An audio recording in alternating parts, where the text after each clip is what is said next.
بعض مرد اپنی زوجہ کو مجبور کرتے ہیں غیر فطری طریقے سے ہم بستری کرنے پر، پچھلے راستے پر ہم بستری کرنے پر. تو یہ بات یاد رکھیں کہ ایسی صورت میں عورت پر اصل حکم یہی ہے کہ وہ ایسے مرد سے طلاق لے لے اور اس کو اپنے قریب نہ آنے دے، کیونکہ اس میں نقصان یہ ہوتا ہے کہ اگر عورت اس کام کی مرد کو اجازت دے دے تو کچھ وقت کے بعد اس کی اپنی نیچر تبدیل ہو جاتی ہے، اپنی فطرت بدل جاتی ہے اور اسے اسی غیر فطری کام میں لذت آنا شروع ہو جاتی ہے. تو اپنے آپ کو گندگی سے بچانا یہ بہت ضروری ہے. اور اگر وہ یہ سمجھتی ہے کہ طلاق کے بعد اس کے دوبارہ نکاح نہیں ہوگا، اس کی زندگی تباہ نہیں ہوگی، تو پھر سخت مجبوری میں اگر مرد اس کو دھمکیاں دیتا ہے مارنے کی یا طلاق کی، تو ایسی مجبوری میں پھر اللہ کی رحمت سے امید ہے کہ گناہ صرف مرد کے کندھوں پر ہوگا.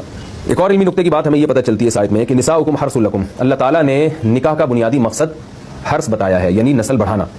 یہ جو فیملی پلاننگ والے آج جس دعوت کو لے کے چل رہے ہیں کہ بچے دو ہی اچھے، یہ جو پوری دنیا میں ایک تحریک چل رہی ہے، یہ قرآن و سنت کے 100% خلاف ہے. قرآن کے واضح نصوص اور احادیث تو اس بارے میں بہت ہی تفصیل سے ہیں. میری جو کتاب ہے ایک سے زائد شادیوں کی ضرورت کیوں، اس میں تقریباً 50 صفحے میں نے صرف اسی پر لکھے ہیں کہ اسلام نسل بڑھانے پر بہت زیادہ حریص ہے. اسلام چاہتا ہے کہ مسلمانوں کی نسل بڑھے.